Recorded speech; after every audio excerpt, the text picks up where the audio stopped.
딸의 결혼식을 불과 몇 시간 앞둔 새벽, 축사를 둘러보고 집으로 돌아오던 기철은 반쯤 열린 창문 틈으로 사위가 될 남자의 목소리를 듣게 되었다. 그리고 그가 내뱉은 말은 기철의 가슴에서 숨을 멎게 만들었다. 사위 민우는 누군가에게 전화로 이렇게 말하고 있었다.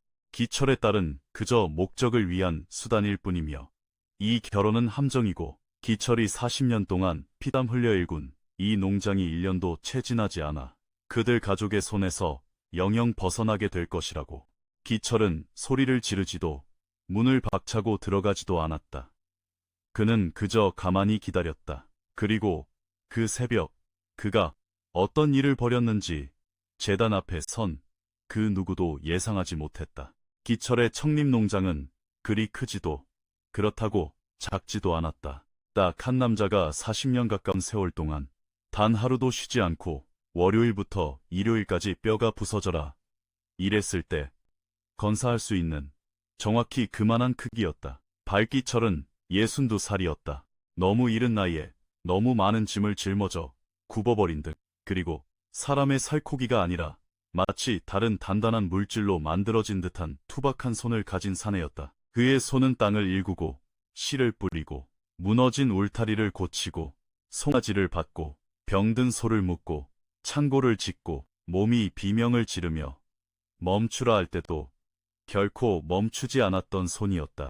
농장은 그의 소유였지만 그것을 넘어 그가 이 세상에 존재했다는 유일한 증명 그 자체였다. 5년 전 아내가 세상을 떠났을 때 기철의 집에는 그가 도저히 채울 방법을 알 수 없는 거대한 침묵이 자리 잡았다. 그는 평소보다 더 일찍 일어나 해가 뜨기도 전에 밭으로 나갔고 해가 완전히 자취를 감출 때까지 그곳에 머물렀다. 일이 필요해서가 아니라 그것이 그가 아는 유일한 삶의 지속 방식이었기 때문이다. 그 텅 빈 집을 다시 채운 건 딸 지윤이었다. 26살의 딸은 기철이 뭐라 설명할 수는 없지만 진심으로 감탄에 맞지 않는 똑똑한 머리를 가졌다.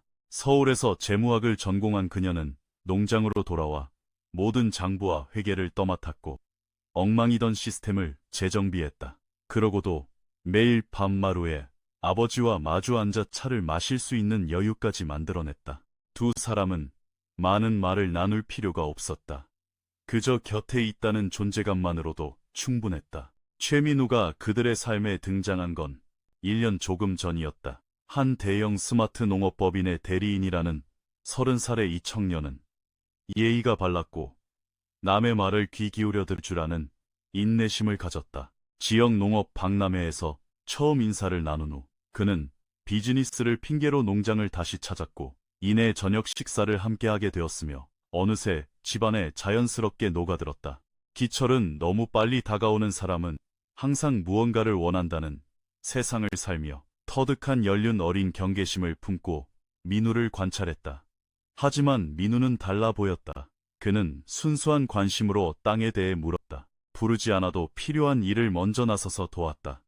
무엇보다 지윤을 깊은 존중으로 대했고 그녀의 말에 귀를 기울였다. 틀렸다고 생각할 때는 정중하게 반대 의견을 내기도 했다. 기철은 오랫동안 팽팽하게 당기고 있던 경계끈을 아주 천천히 늦추기 시작했다. 청원은 붉은 노을이 농장을 짙은 오렌지빛으로 물들이던 어느 일요일 오후에 이루어졌다. 민우는 먼저 기철에게 대화를 청했다. 그는 매우 조심스럽고 예의 바르게 허락을 구했다. 기철은 한참 동안 그를 말없이 바라보다가 결정은 지윤이 몫이라고 대답했다. 지윤은 내라고 대답했고 결혼식은 6개월 뒤로 잡혔다. 그 몇 주 동안 집안은 평소와 다른 활기로 가득 찼다. 먼 친척들이 미리 내려와 묵었고 이웃들이 수시로 들락거렸다. 오랫동안 집안일을 도와주신 정 아주머니는 이렇게 쉴 틈 없이 요리해 본 적이 없다며 즐거운 투정을 부렸다.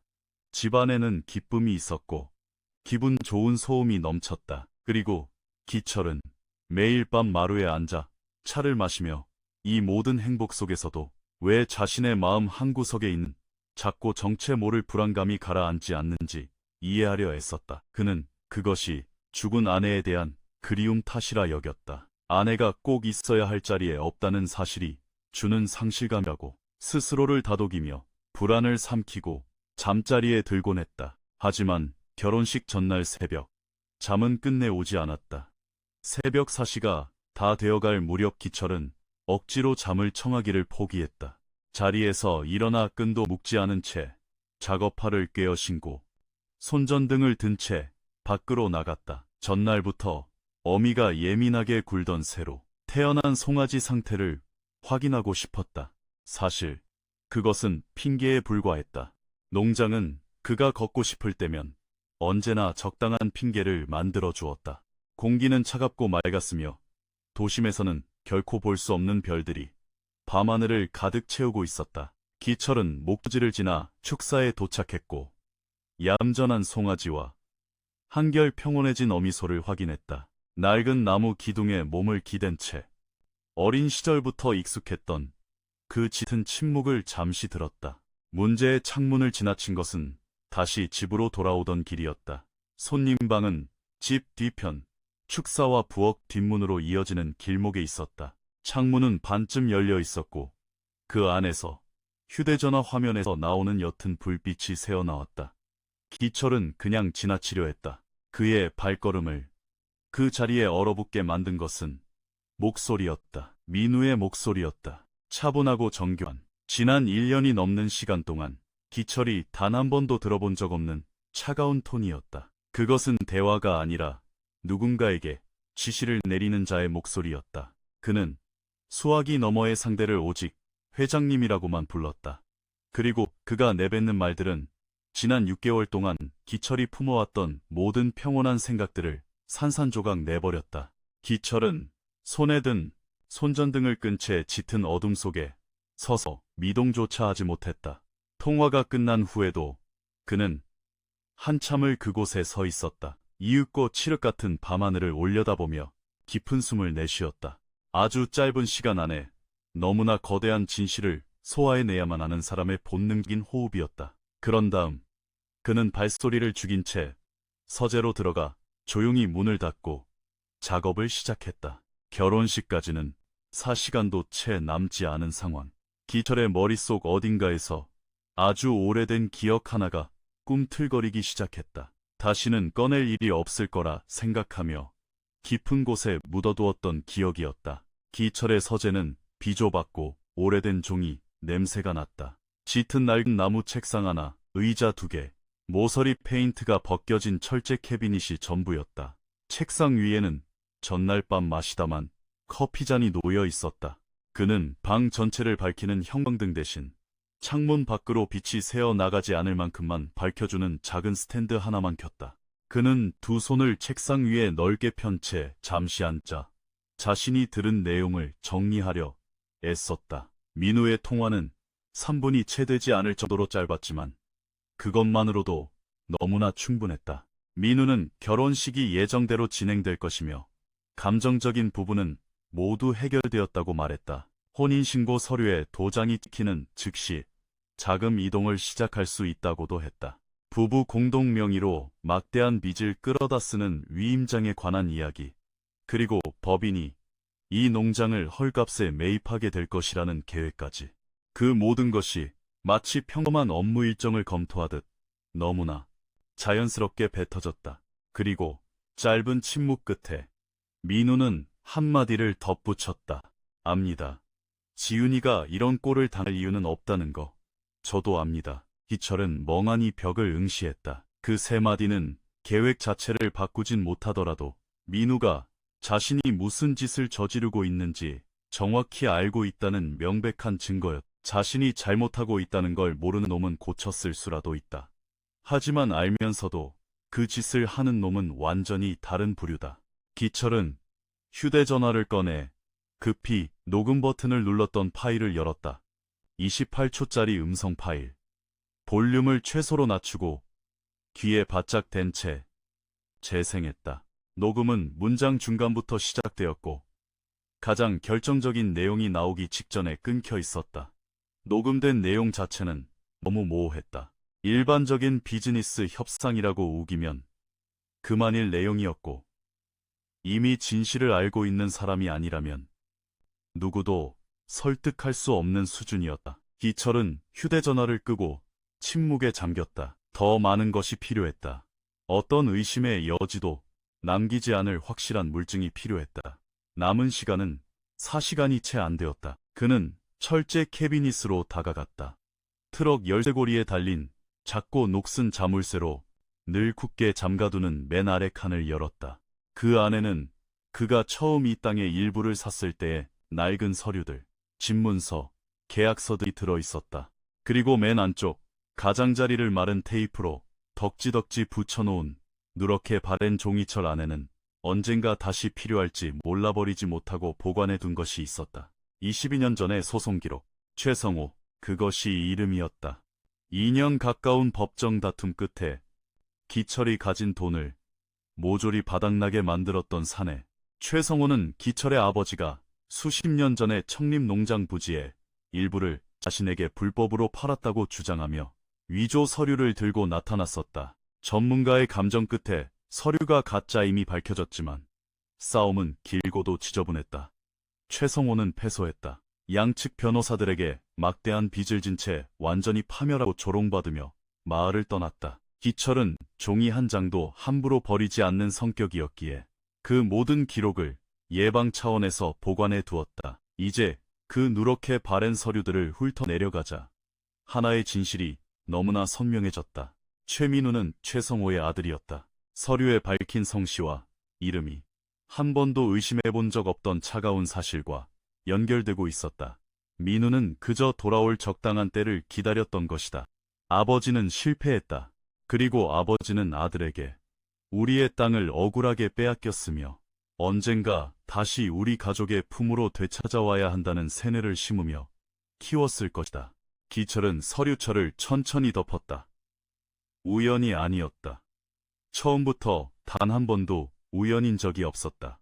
문제는 이 낡은 서류들이 민우 아버지의 과거를 증명할 뿐 민우가 현재 꾸미고 있는 사기극과 직접적으로 연결되지는 않는다는 점이었다. 이것은 과거이지 현재가 아니었다. 지금 당장의 물증이 필요했다. 기철은 새벽 4시 30분이라는 걸 알면서도 농장관리인 최 반장에게 전화를 걸었다. 기철처럼 잠이 없는 최 반장은 신호음이 2번 울리기도 전에 전화를 받았다.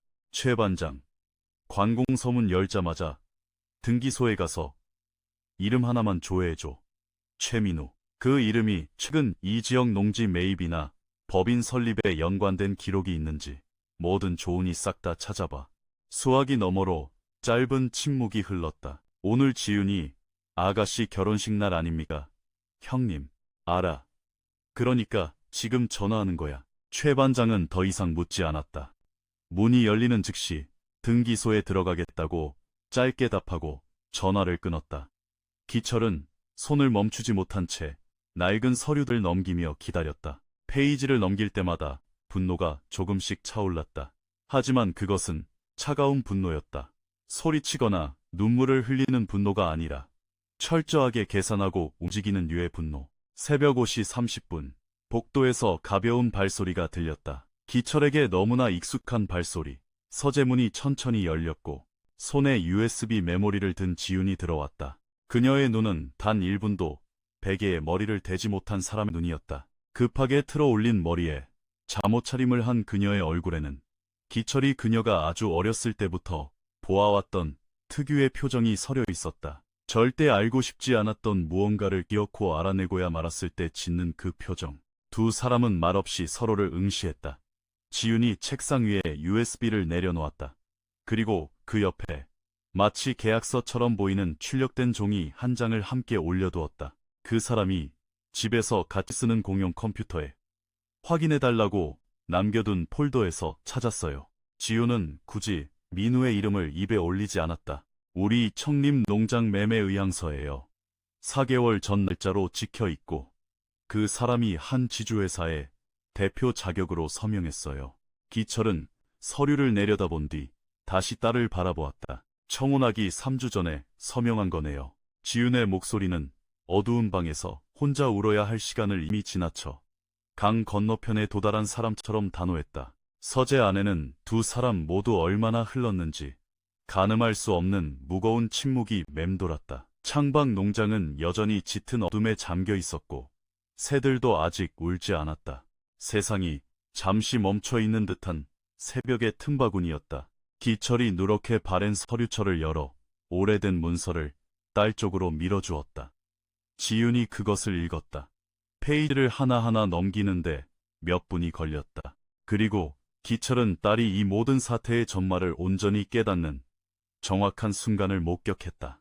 지윤의 어깨가 미세하게 내려앉았고 두 눈이 1초간 굳게 감겼다 떼어졌다. 아버지와 딸, 두 사람은 각기 다른 길을 걸어갔은 새벽, 아무런 상의도 없이 같은 진실의 종착지에 도착해 있었다. 기철이 입을 열려던 찰나 지윤이 먼저 손을 들어 올렸다. 아빠가 무슨 생각하시는지 알아요. 지윤이 말했다. 하지만 그런 식으로는 안 돼요. 기철은 가만히 다음 말을 기다렸다. 아빠가 나서서 결혼식을 취소하게 두진 않을 거예요. 지윤은 매매 의향서를 다시 집어들며 기철을 쳐다보았다. 돌아가신 아내가 아주 중대한 결정을 내릴 때마다 보이던 그 지독하게 맑고 서늘한 눈빛이었다. 재단 위에서 모든 하객들이 보는 앞에서 제가 직접 할 거예요. 기철은 입을 벌렸다가 다시 다물었다. 그것은 섣부른 충동이 아니었다. 기철은 자신의 딸을 너무나 잘 알았다. 그것은 확고한 결단이자 냉혹한 처형 선고였다. 지난 몇 주간 홀로 의심을 품고 마침내 스스로 증거를 찾아내어 흘려야 할 눈물을 모두 쏟아낸 뒤 완전히 다른 사람이 되어버린 한 여성의 결정이었다. 결혼식은 3시간도 채 남지 않았다.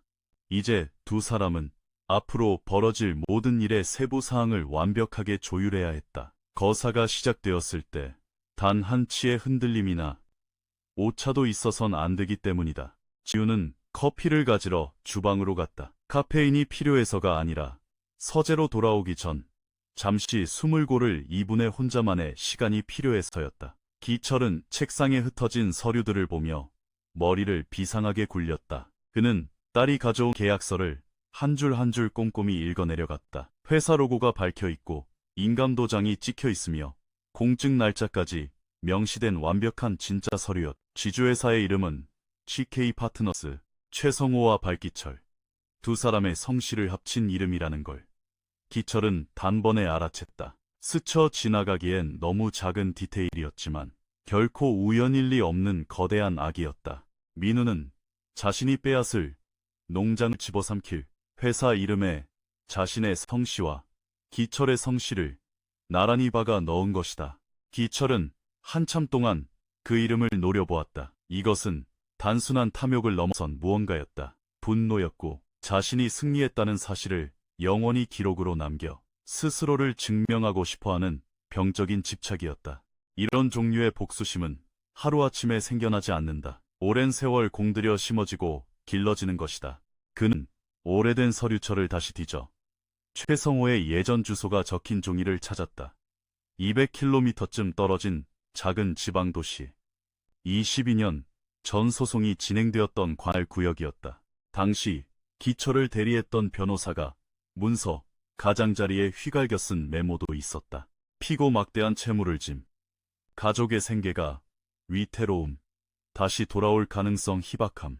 변호사는 틀렸다. 최성호는 돌아오지 않았지만 대신 자신의 아들을 보냈다. 지윤이 두 잔의 커피를 들고 돌아와 뒤로 문을 닫았다. 책상에 커피를 내려놓고 아버지 맞은편에 앉았다. 기철은 아무 말 없이 변호사의 메모가 적힌 종이를 딸 쪽으로 밀어주었다.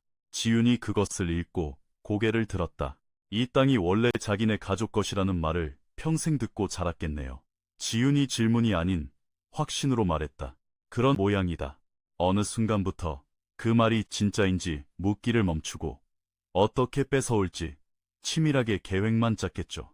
기철은 커피를 한 모금 마셨다. 집구석에서 그런 피해망상 같은 이야기를 진실이라 믿고 자란 놈은 뭐가 진짜 현실이고 자기가 뭘 원하고 있는지 그 차이를 구분하지 못하는 법이지. 지우는 잠시 침묵하더니 입을 열었다. 6주 전에 그 사람 회사 서류를 검토해주다가 뭔가 이상한 걸 발견했어요. 수치가 안 맞더라고요. 자기가 먼저 봐달라고 부탁했으면서요. 아마 제가 눈치채지 못하게 저를 공범으로 끌어들이려던 수작이었던 것 같아요. 그녀가 짧게 숨을 골랐. 제가 눈을 똑바로 쳐다보며 직접적으로 물어봤을 때 그 사람 아주 차분하고 전문적인 용어를 써가며 해명했어요. 그리고 기가 막힌 타이밍에 자연스럽게 화제를 돌리더군요. 하마터면 깜빡 속을 뻔했어요. 하지만 넌 계속 파고들었구나. 네. 지훈이 책상 위 USB를 쳐다보았다. 어젯밤 거실 컴퓨터에 그 사람이 무심코 놔둔 폴더에서 이 계약서를 우연히 발견했어요. 밤새도록 모든 서류와 숫자들을 대조하며 추적했죠. 한숨도 못 잤어요. 희철은 딸을 바라보았다. 짙은 다크서클에 아직 잠옷차림으로 산발을 한 채 새벽 5시 시골 농장의 낡은 서류방에 앉아있는 자신의 결혼식 당일을 맞이한 딸. 하지만 그녀의 내면은 유리 조각 하나 깨지지 않고 온전히 단단하게 뭉쳐 있었다. 기철은 어떤 말로도 표현할 수 없는 거대한 자부심을 느꼈다. USB 안에 모든 자료가 다 있니? 매매 의향서, 그 지주회사로 자금이 흘러 들어간 자금 흐름 내역서, 그리고 법인 등기부 등본까지 다 있어요. 서류상 회사 주소지는 여기서 40km밖에 안 떨어진 곳이에요. 그것만으로도 충분하겠지. 뭐 하기에 충분하다는 뜻인가요? 그 질문이 공기 중에 맴돌았다. 기철은 가장 상식적이고 뻔한 길을 알고 있었다. 결혼식이 시작되기 전에 다 엎어버리는 것. 경찰이든 누구든 필요한 사람을 부르고 서류를 들이밀어 조용하고 깔끔하게 끝내는 것. 외부의 구설수 없이 지우는 다시 집으로 돌아가고 민우는 그가 처음 왔던 흙먼지 날리는 길을 따라 영원히 쫓겨나면 그만이었다. 하지만 딸은 안 된다고 했다. 기철이 생각하면 할수록 딸의 말이 맞았다. 조용히 끝내면 민우는 떠났다가 다른 이름, 다른 가족, 다른 농장을 찾아 다시 똑같은 짓을 저지를 것이다. 1년이 넘는 시간 동안 공들여 청혼을 하고 결혼식까지 밀어붙일 만큼 집요하게 먼 길을 온 놈이다. 밀실에서 종이 쪼가리 몇 장 내민다고 멈출 놈이 아니었다. 수치심은 만천하에 공개되었을 때 결코 아무 일도 없었던 것처럼 꾸며낼 수 없을 때 비로소 뼈에 새겨지는 법이다. 지우는 아버지보다 먼저 그 사실을 깨달았던 것이다. 무슨 말을 할지는 연습해뒀니? 기철이 물었다. 밤새도록요. 기철은 고개를 끄덕였다. 네가 그 짓을 하고 나면 그놈이 상처받을 가치조차 없는 놈이라 해도 네 마음은 찢어질 거다. 너도 알고 있겠지.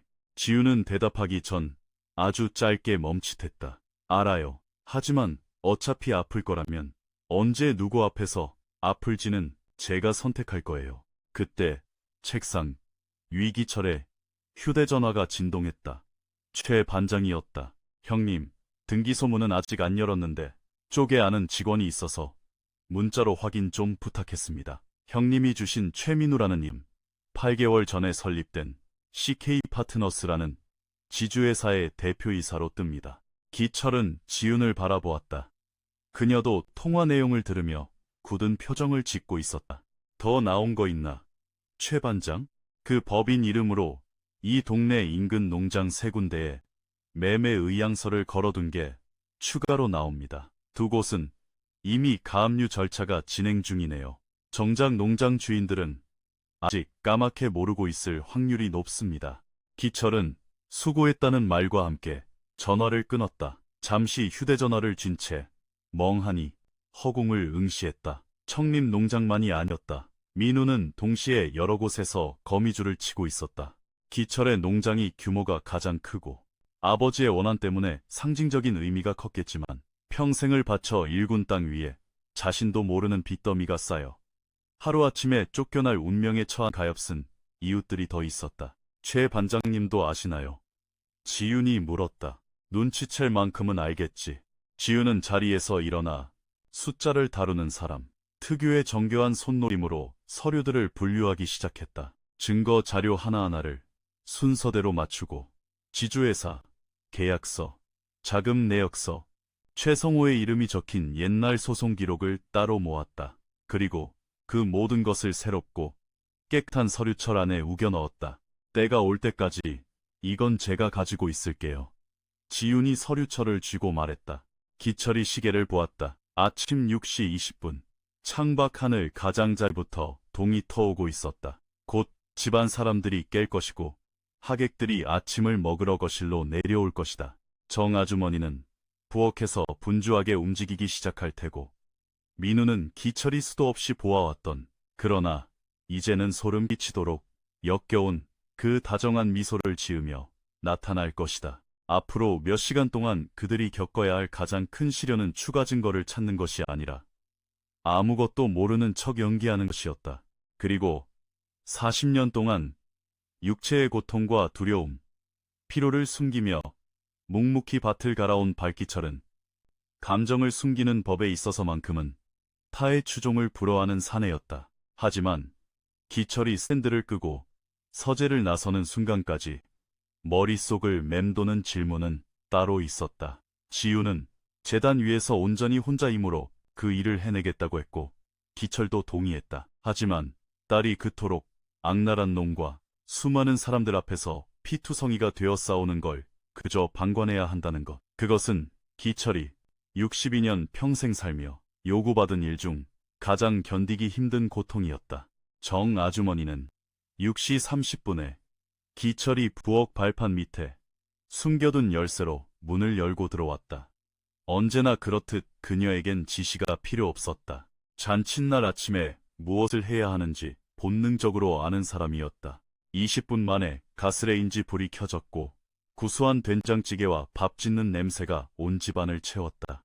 아주머니는 콧노래를 흥얼거리며 분주히 오갔다. 기철은 샤워를 하고 옷을 갈아입은 뒤 전날 밤 아주 푹 잔 사람처럼 평온한 얼굴로 거실에 내려왔다. 지윤 역시 마찬가지였다.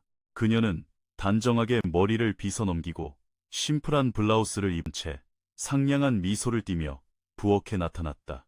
정 아주머니에게 인사를 건네고 도울 일이 없는지 묻더니 밤새도록 스프레드 시트 안에서 한 남자의 뼈와 살을 발라내던 사람이라고는 믿기지 않을 만큼 자연스럽게 커피를 받아들었다.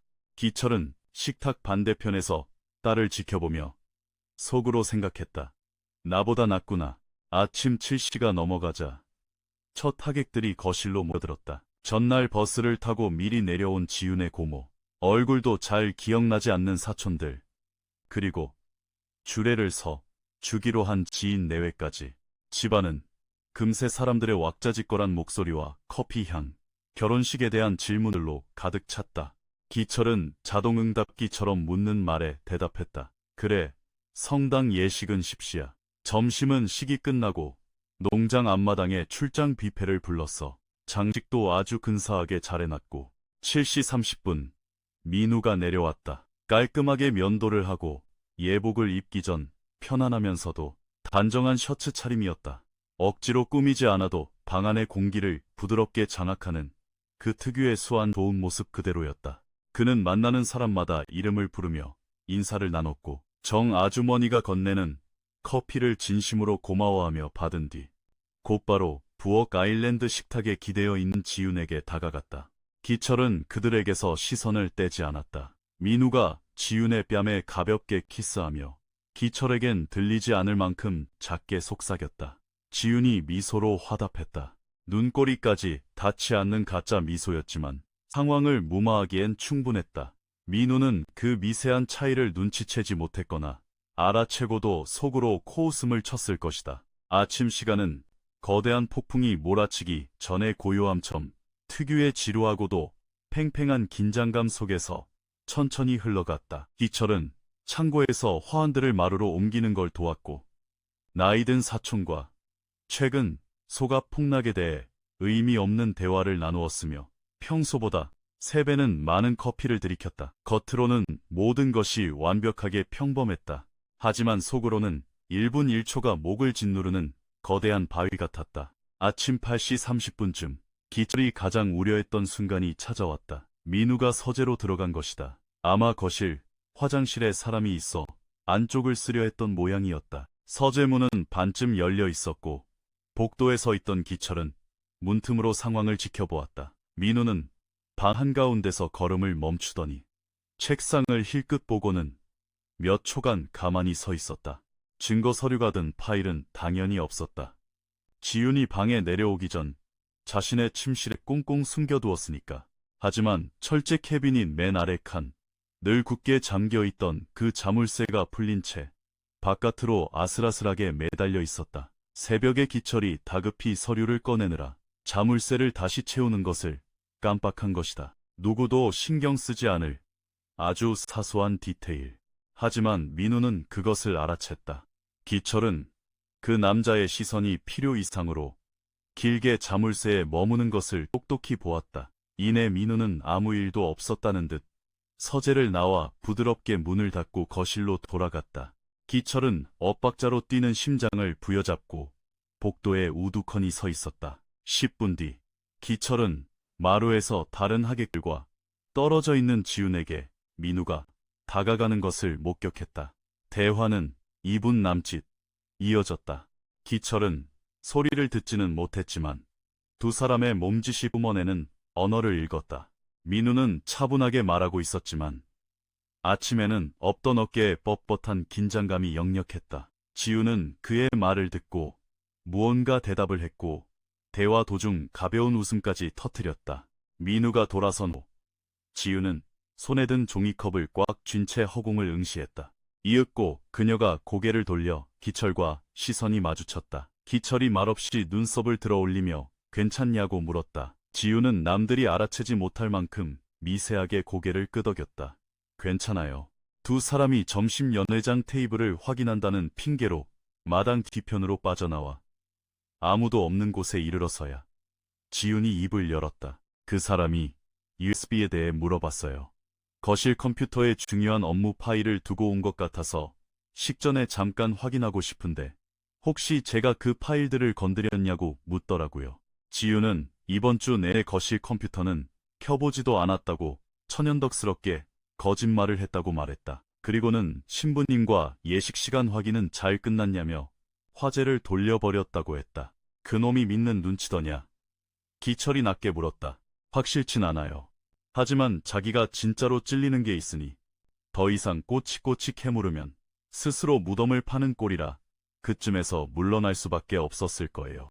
기철이 고개를 끄덕였다. 그것이 민우가 파일의 정체를 알고 있다는 사실을 들키지 않는 선에서 할 수 있는 최선의 방어였을 것이다. 민우는 입을 다물었다. 하지만 그것은 다른 의미에서 무척 위험한 신호였다. 그가 입을 다물었다는 건 대안을 계산하고 있다는 뜻이니까. 시간이 얼마나 남았죠? 지훈이 물었다. 기철이 손목시계를 내려다보았다.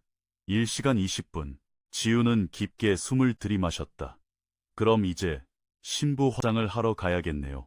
기철은 딸이 뒷문으로 들어가는 뒷모습을 잠시 지켜보았다. 지독하게 어려운 싸움을 앞두고 마침내 운명과 화해한 전사처럼 꼿꼿한 자세였다. 그때 지윤의 고모가 옆구리에 직접 만든 조화 부케를 낀 채 어디선가 환하게 웃으며 나타났다. 신부 머리를 만져줘야 하니 조카를 얼른 데려가겠다고 호들갑을 떨었다. 아침은 다시 아무 일도 없다는 듯 세상이 궤도대로 잘 굴러가는 것처럼 흘러갔다. 기철은 잠시 마당 뒤편에 홀로 남았다. 아직 해결되지 않은 마음을 짓누르는 거대한 감정의 덩어리가 있었다. 그것은 딸에게도 감히 말하지 못한 것이었다. 딸 앞에서 약해 보일까 봐서가 아니었다. 박기철이라는 사내는 애초에 나약함이라는 언어를 배운 적이 없었기 때문이다. 그를 무겁게 짓누르는 감정, 의외로 단순했다. 지난 1년 동안 어느 순간부터인가 기철은 진심으로 민우를 아꼈다. 그저 조건 좋은 사위라서가 아니라 인간적으로 그 녀석을 좋아했다.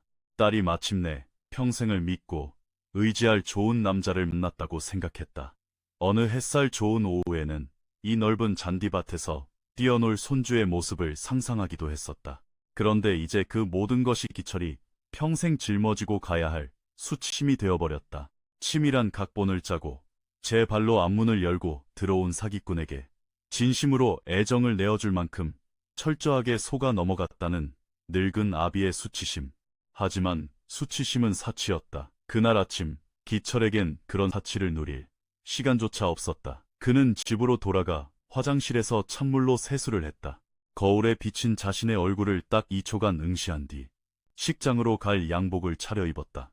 딸의 결혼식이 열리지 않을 거라는 걸 이미 아는 결혼식장으로 향하기 위해 산일 공소, 작은 시골 성당은 농장에서 6km 떨어진 곳에 있었다. 흙먼지가 날리는 길을 지나 마지막 500m 구간만 아스팔트가 깔려있는 외진 곳이었다. 1942년부터 쳐왔던 낡은 종이 여전히 매달려 있는 작고 하얀 건물. 기철은 그곳에서 세례를 받았고 아내와 혼인성사를 올렸으며 5년 전 아내의 장례 미사까지 치렀다. 그는 그 성당의 나무 의자 하나하나, 시멘트 바닥에 난 금의 위치, 아침 나절이면 오른쪽 창문을 통해 들어와 맨 앞줄을 따스하게 덮어주는 햇살의 각도까지 모두 알고 있었다. 그는 일찍 도착해 햇빛이 들지 않는 왼쪽 맨 앞줄 의자에 자리를 잡았다. 하객들이 도착하기 전 텅 빈 성당 안에서 몇 분간 홀로 조용히 앉아 있었다. 각 의자마다 묶인 하얀 꽃과 세틴, 리본, 성당 봉사자가 아침 일찍 피워둔 향초 냄새가 섞여 은은하게 퍼졌다. 참 아름다웠다. 몇 달 전 지훈이 마루에 앉아 노트를 펼치고 펜을 끄적이며 상상했던 바로 그 완벽한 결혼식의 풍경이었다. 기철은 십자가가 걸린 제단을 바라보며 깊은 숨을 내쉬었다. 이윽고 70여 명의 하객들이 하나둘 모여들었다. 친척, 이웃, 그리고 기철이 한두 번 인사만 나누어 이름조차 기억 못하는 민우의 직장 동료 몇 명. 성당은 사람들의 말소리와 향수 냄새, 의자에서 가만히 있지 못하고 칭얼거리는 아이들의 소리로 가득 찼다. 인간적이고 지극히 정상적인 기철이 지난 몇 달 동안 오매불망 기대했던 바로 그 장면이었다. 민우는 직장 동료라는 키가 훤칠한 들러리와 함께 옆문으로 들어왔다. 짙은 쥐색 정장을 입고 포마드를 발라 넘긴 머리, 길고 험난했던 여정의 끝에 다다른 승리자의 여유로운 자태였다. 그는 하객들과 악수와 포옹을 나누며 앞쪽으로 걸어와 기철에게 손을 내밀었다. 기철은 그 손을 맞잡았다. 그의 평생을 통틀어 가장 잡기 힘든 악수였다.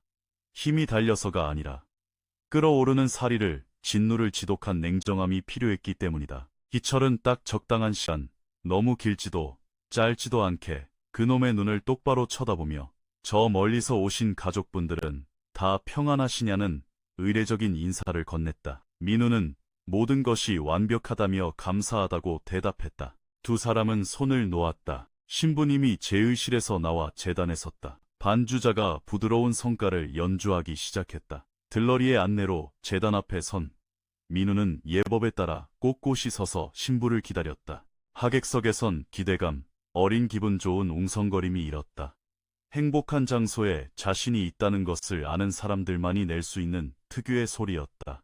기철은 양복 안주머니에 손을 넣어 그곳에 빳빳하게 접어 넣어둔 서류철의 감촉을 확인했다. 원본은 지윤이 가지고 있었지만 혹시 모를 사태에 대비해 아침 일찍 기철이 몰래 여분의 사본을 복사해 챙겨둔 것이었다. 딸과는 합의되지 않은 행동이었다. 하늘이 맑아도 언제든 비바람이 몰아칠 수 있다는 걸 본능적으로 아는 농부의 오랜 습관 같은 것이었다. 성가의 선율이 장엄하게 바뀌었다. 성당 뒤쪽에 육중한 문이 열렸다. 지윤은 아버지 대신 자신을 에스코트하겠다고 며칠을 고집 피웠던 나이, 많은 고모의 팔짱을 끼고 입장했다. 딸의 그런 선택이 기철이 맨 앞줄에서 모든 것을 통제하고 지켜볼 수 있도록 배려한 고도의 전략이었는지 아니면 그저 우연의 일치였는지는 알 수 없었다. 지윤과 관련된 일에 있어 기철은 늘 확신할 수 없었다. 지윤의 웨딩드레스는 과장되지 않고 심플했으며 새하얀 색이었다. 부케는 정 아주머니가 아침 일찍 농장들에서 꺾어 만든 소박한 들꽃 다발이었다. 지윤은 천천히 걸어 들어오며 좌우의 하객들을 향해 미소를 지었다. 그녀의 뱃속에서 펄펄 끓고 있는 분노와 배신감을 모르는 사람이 봤다면 그저 세상에서 가장 행복한 신부의 미소로 보였을 완벽한 표정이었다. 기철은 그 모습을 보며 자리에서 벌떡 일어나고 싶은 충동을 억누르기 위해 62년 평생 쌓아온 모든 이성의 무게를 쏟아부어야 했다. 재단 위에 서 있던 민우도 걸어들어오는 지윤을 보았다. 그리고 그 순간 그의 얼굴에서 무언가 미세하게 변했다. 미소는 그대로였다. 철저히 계산되고 연습된 완벽한 미소. 하지만 두 눈의 홍채가 미세하게 수축하는 아주 찰나의 경련. 오직 먹잇감을 노려보는 기철만이 포착할 수 있는 미세한 균열이었다.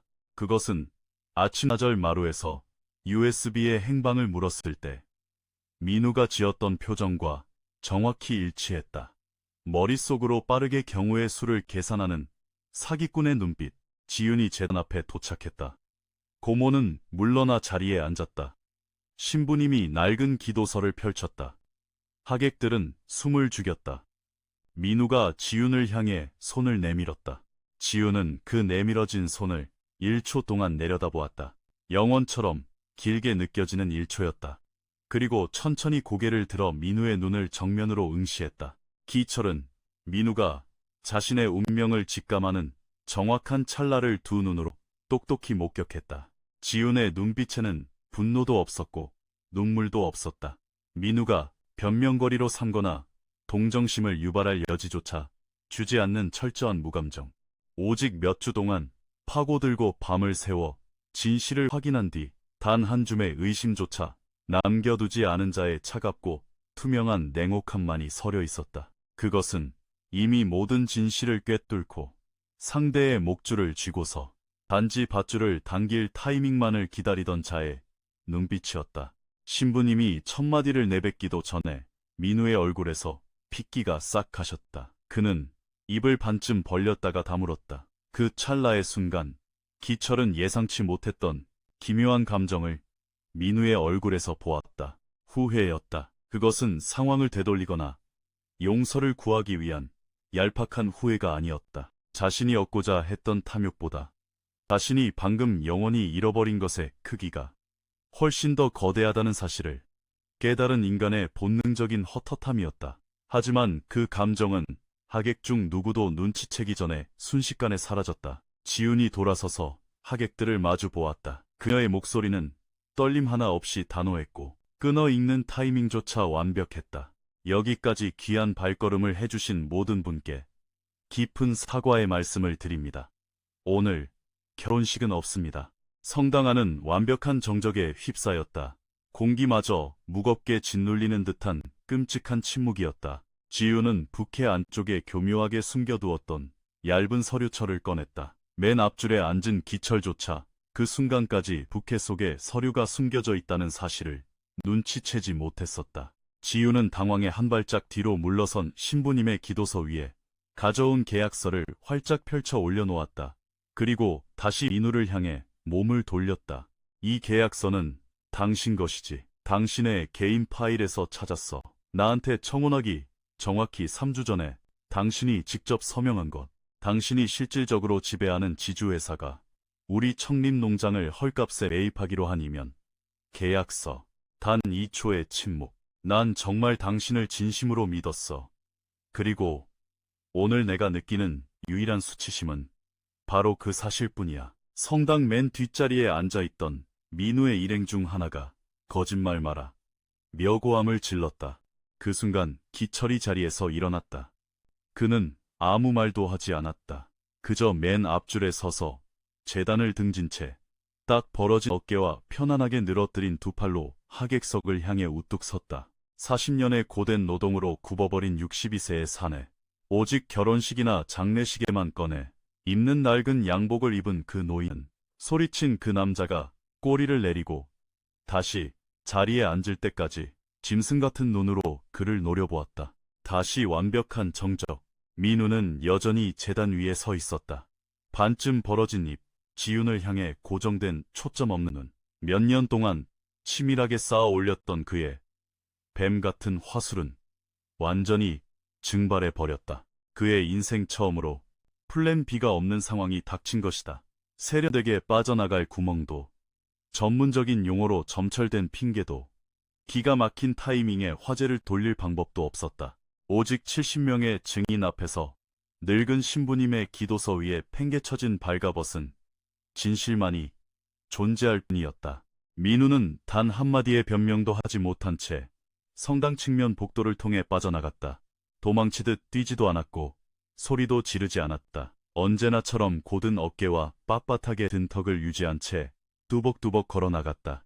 모든 것이 무너져 내린 상황에서도 오랜 세월 거짓말을 사실처럼 포장하며 살아온 사기꾼 특유의 습관적인 꼿꼿함이었다. 들러리로 왔던 남자는 혼란스러운 표정으로 출입구와 지훈을 번갈아 보더니 이내 고개를 푹 숙인 채 그 자리에 뻘쭘하게 서 있었다. 하객들은 몇 초간 미동조차 하지 않았다.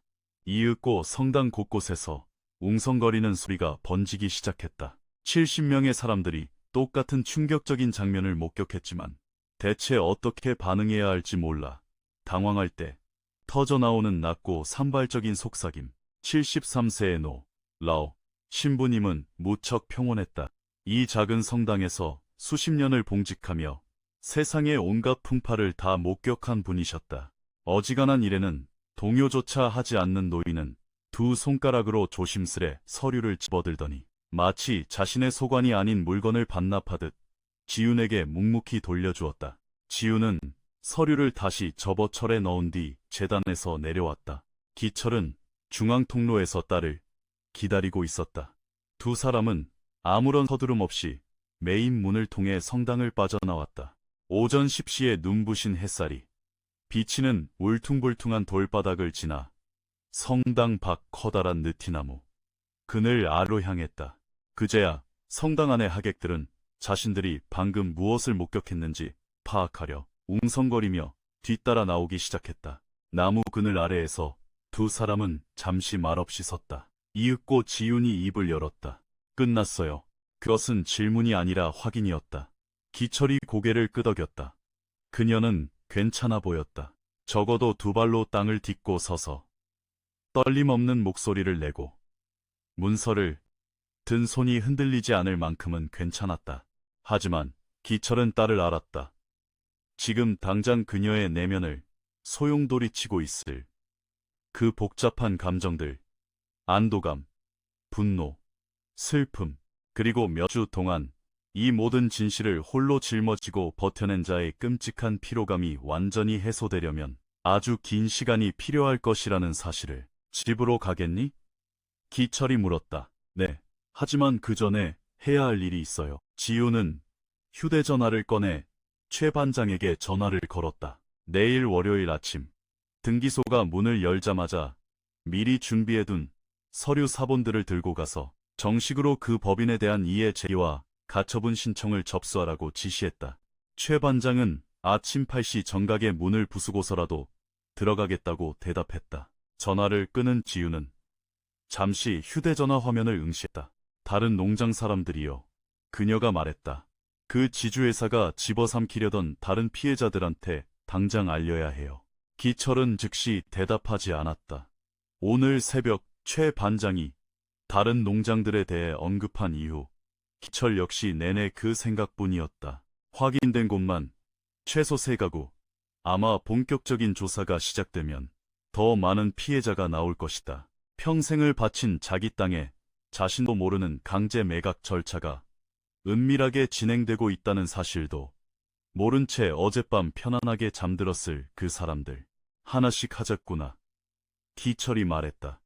일단 우리 집안일 먼저 매듭 짓고. 지훈이 고개를 끄덕였고 두 사람은 주차된 트럭으로 걸어갔다. 성당 앞마당에는 여전히 몇몇 하객들이 삼삼오오 모여 목소리를 낮춘 채 수군거리고 있었다. 내일 점심 식탁에 오를 아주 질긴 안주거리를 얻은 사람들의 표정이었다. 그 후 며칠 동안 사건은 확실한 증거를 확보한 진실이 움직일 때 내는 그 특유의 무서운 속도로 굴러갔다. 월요일 아침 최 반장은 등기소로 들이닥쳤다. 민원 창구에 앉아있던 등기소장 강 씨는 CK 파트너스라는 법인 이름을 단번에 알아봤다. 그는 지난 몇 달간 해당 법인의 여러 서류를 처리해준 장본인이었고 최 반장이 들인 서류 사본들을 보자 평소보다 몇 초 더 길게 침묵했다. 그 미세한 정적은 최 반장의 날카로운 눈을 피하지 못했다.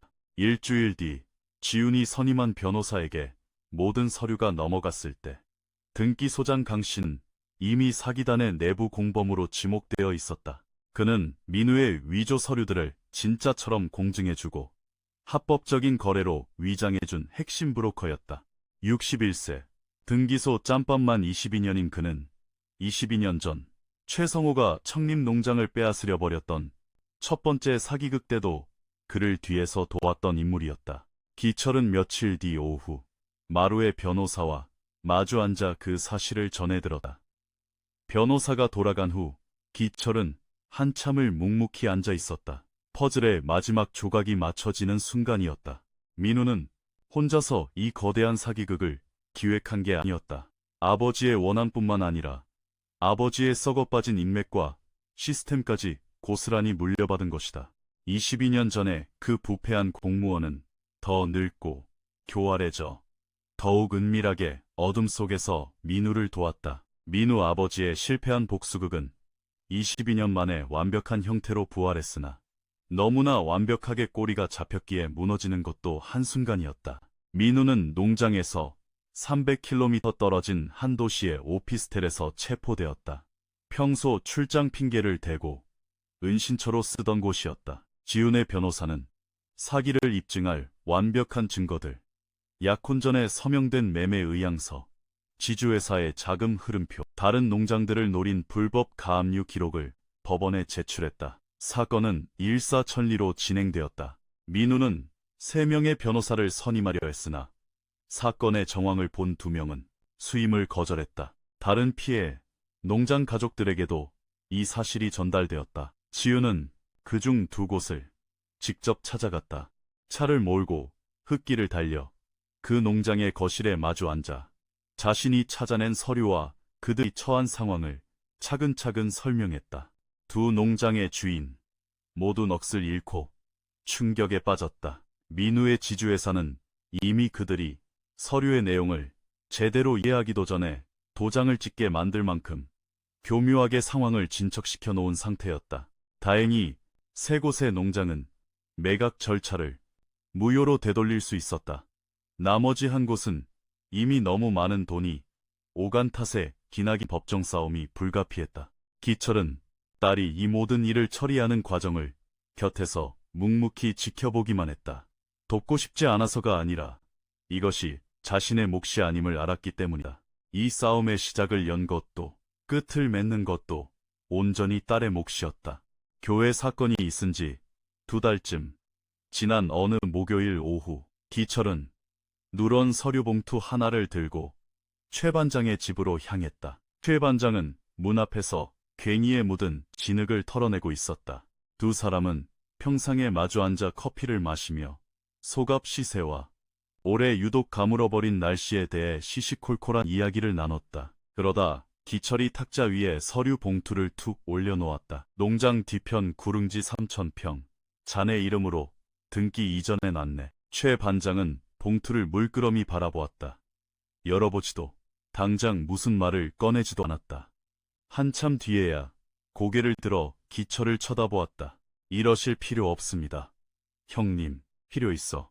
내가 너무 늦게 준 것뿐이야. 최 반장은 조용히 봉투를 반으로 접어 작업복 가슴 주머니에 찔러 넣었다. 다음 날 아침 옷이 최 반장은 어김없이 농장으로 출근해 삽을 들었다. 구구절절한 감사 인사 따위는 없었다. 그저 평소처럼 묵묵히 땀 흘려 일하는 것. 그것이 흙먼지를 마시며 살아온 사내들이 고마움을 표현하는 유일하고도 가장 묵직한 방식이었다. 4개월 뒤 법원의 명령으로 CK 파트너스는 강제 해산되었다. 민우는 사기 및 사문서 위조 혐의로 실형을 선고받았고 조사가 밝혀낸 다른 수많은 불법 차명 거래 혐의까지 줄줄이 뒤집었었다. 등기소장 강씨 역시 구속되었고 이번에는 공소시효나 법의 허점을 핑계로 빠져나갈 구멍이 없었다. 물증은 너무나 깨끗했고 4곳의 피해 농장에서 쏟아진 일관된 증언은 견고했다. 기철은 평범하게 밭을 매던 어느 늦은 오후 변호사의 전화를 통해 판결 소식을 들었다. 그는 짧게 수고했다는 인사를 남기고 전화를 끊은 뒤 다시 호미질을 시작했다. 더 이상 축배를 들 일은 없었다. 진짜 승리의 축배는 6개월 전 딸 지훈이 부캐 대신 서류철을 쥔 채 꼿꼿이 고개를 들고 성당문을 걸어 나왔던 바로 그날 이미 마신 셈이었다. 나머지는 그저 밀린 청구서를 정산하는 과정에 불과했다. 그 사건이 있은 지 반년 후 지우는 읍내에 작은 사무실을 하나 열었다. 겉보기엔 볼품없는 낡은 2층 양옥집의 새방이었다. 문 앞에는 농업회계 및 법률 컨설팅이라는 심플한 간판이 걸려 있었다. 책상 하나, 컴퓨터 한 대, 손님용 의자 2개, 그리고 서울에서 대학 다닐 때부터 닳도록 보던 전공 서적들이 꽂힌 작은 책장이 전부였다. 기철은 개업 첫날 사무실에 들러 선반 조립을 도왔고 무언가 싹을 틔워 자라나는 것을 지켜보는 농부 특유의 흐뭇한 표정으로 공간을 둘러보았다. 손님 의자가 더 필요하겠는데. 기철이 넌지시 말했다. 지훈이 웃음을 터뜨렸다. 일단 이 의자 2개라도 채울 만큼 손님이 오면 그때 늘릴게요. 하지만 그녀는 틀렸다. 석 달도 채 되지 않아 지훈의 사무실은 인근 지역 11곳의 농가 가족들을 고객으로 맞이하고 있었다. 대부분 과거 민우의 지주회사가 피해자를 물색하던 똑같은 경로, 농업 박람회, 이장님들의 입소문, 농약사에 붙여둔 전단지를 통해 찾아온 사람들이었다. 하지만 이번에 그들을 맞이하는 사람은 지훈이었다.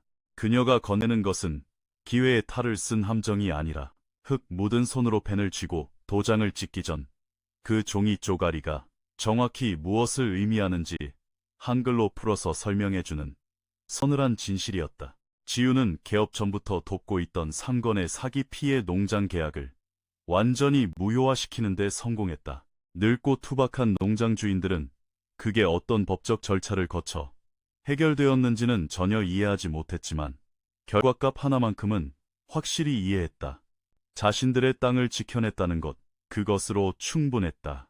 지훈은 지역의 유명 인사가 되지도 않았고 지역 신문이나 라디오 방송에 출연하지도 않았다. 그저 시골에서 소문이 퍼지는 가장 고전적이고 확실한 방식 사람들의 입에서 입으로 느리지만 아주 묵직한 신뢰를 바탕으로 이름을 알렸다. 희대의 사기꾼과 결혼할 뻔하다가 재단 위에서 그놈 숨통을 끊어놓았던 독한 여자. 시간이 흐르자 사람들은 그녀를 그저 숫자를 귀신같이 읽어내고 농사꾼이 서류 내용도 모르면서 함부로 도장 찍게 내버려 두지 않는 깐깐한 여자로 불렀다. 그것은 그녀가 남길 수 있는 최고의 찬사이자 유산이었다. 어느 맑은 토요일 오후, 기철은 늘 그랬듯 딸과 늦은 점심을 먹기 위해 트럭을 몰고 읍내 사무실 앞으로 갔다. 지훈이 안에서 마지막 통화를 끝내기를 기다리며 그는 트럭에 기대어 활기찬 소도시의 거리를 구경했다. 유모차를 밀고 가는 젊은 세댁, 팔짱을 꼭 낀 채 약국에서 걸어 나오는 노부부, 길 건너편에서 고무공을 뻥뻥 차며 장난치는 머스마들. 기철은 그 평범하고도 시끌벅적한 주말 오후의 소음들을 가만히 들으며 생각했다. 무언가 끔찍하게 무거운 바위가 등 뒤를 짓누르는 듯한 강박 없이 오롯이 그 순간의 공기를 들이마시며 평화롭게 서 있어 본 것이 과연 얼마만인지. 지훈이 문을 열고 나오며 기철에게 무얼 그리 골똘히 생각하시냐고 물었다. 아무것도 아니야. 기철이 웃으며 대답했다. 그리고 그것은 진심이었다.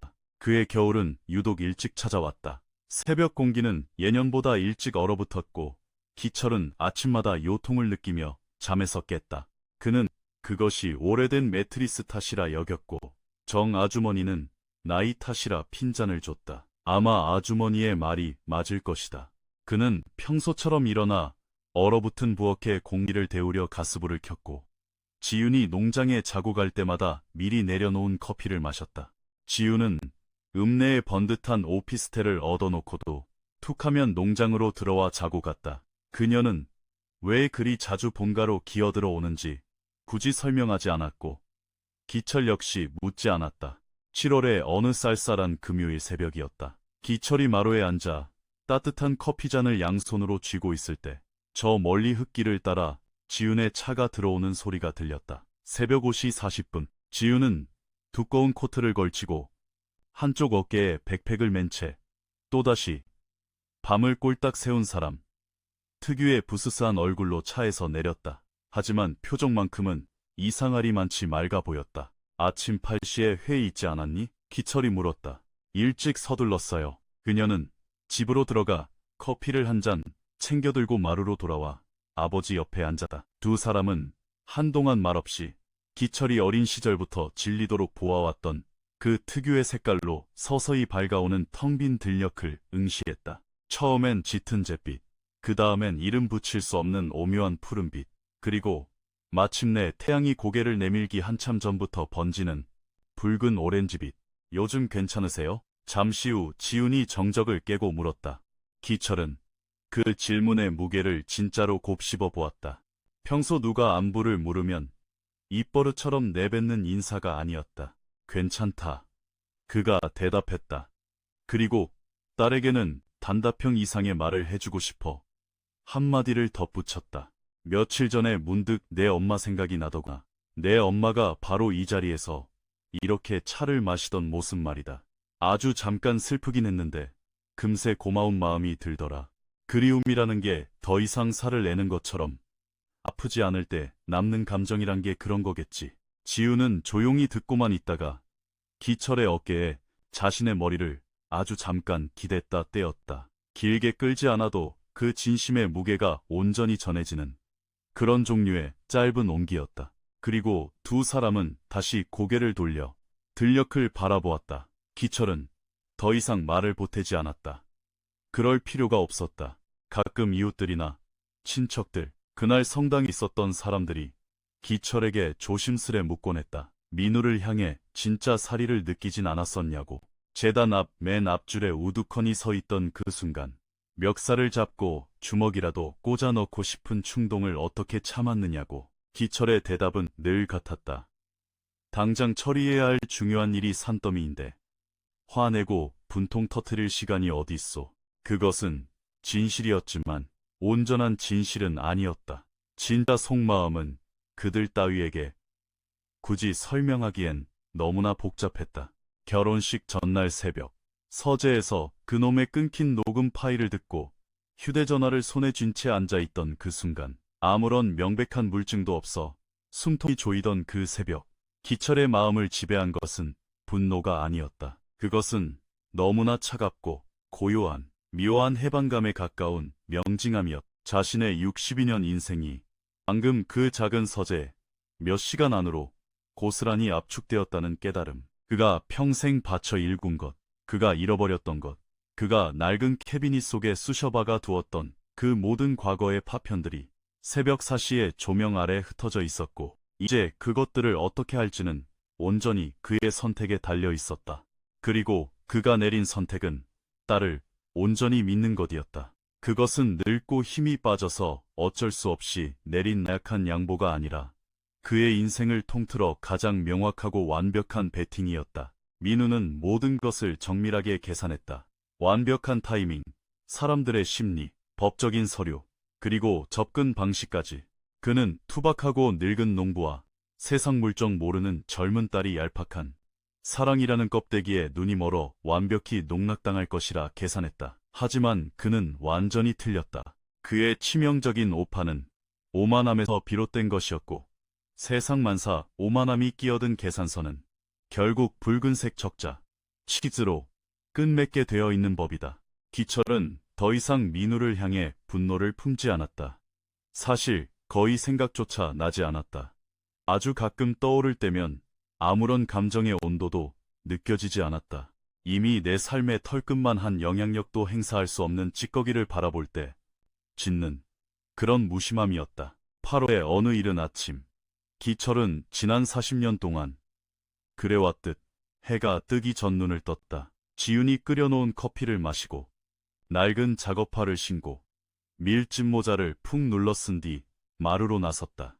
청림 농장은 아직 어둠에 잠겨 있었고, 과수원 나무들과 목초지의 윤곽선만이 지평선 너머로 새어나오는 빛을 받아 희미하게 굽이치고 있었다. 서늘한 아침 공기가 그의 거친 팔뚝을 깨물었지만 기철은 그 차가운 촉감을 가만히 음미했다. 이것이 그의 땅, 그의 시간, 그리고 이 세상에서 그가 존재하는 방식이었다. 두 손이 다 짓무르도록 흙을 파내어 첫 밭을 일구고 마치 바통을 넘기듯 자신에게 이 땅을 물려준 아버지를 떠올렸다. 무려 30년이란 세월 동안 매일 아침 이 마루에 함께 앉아 차를 마셔주었던, 그리고 떠난 뒤에는 그 지독한 공허함이 무뎌질 때까지 오랜 시간을 버티게 만들었던 아내를 생각했다. 그리고 웨딩드레스를 입고 부케 속에 결제 서류를 숨긴 채 제단 위로 걸어들어가 그 누구보다 온전하고 단단하게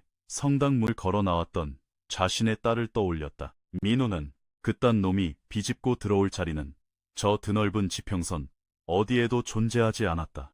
기철은 진짜 아침해가 솟아올라 자신의 주름진 얼굴을 따스하게 덮여줄 때까지 그 자리에 서 있었다. 이윽고 텅 빈 커피잔을 낡은 나무 난간 위에 툭 올려둔 뒤 마루 계단을 내려갔다. 여느 때와 다름없이 매일이 그러했듯 다시 묵묵히 일하기 위하여 청림 농장의 하루는 계속되었고 그것으로 모든 것이 충분했다. 때로는 우리의 삶에서 가장 끔찍한 실수는 사람을 잘못 믿은 것이 아니라 눈앞에 선명하게 드러난 진실을 애써 외면한 것일지도 모릅니다. 치밀한 사기꾼에겐 완벽한 계획이 있었지만 늙은 농부에겐 침묵을 견디는 인내가 있었고 결국 마지막 마침표를 찍은 것은 딸의 서늘한 결단이었습니다. 모든 사기극이 흉악한 폭력으로 시작되는 것은 아닙니다. 가장 잔인한 착취는 언제나 가장 달콤하고 다정한 얼굴을 하고 다가오는 법이니까요. 하지만 진실이 마침내 제 모습을 드러낼 때 그것은 결코 자비를 구하지 않습니다. 그저 발가벗겨 만천하에 폭로할 뿐입니다. 이 숨막히는 복수극이 당신의 마음을 사로잡았다면 좋아요를 꼭 눌러주세요. 여러분의 작은 응원이 생각보다 훨씬 더 큰 힘이 된답니다. 그리고 댓글로 여러분의 생각도 남겨주세요. 만약 당신이 지훈의 입장이었다면 재단 위에서 수많은 하객이 보는 앞이라 해도 그 모든 진실을 낱낱이 까발렸을까요?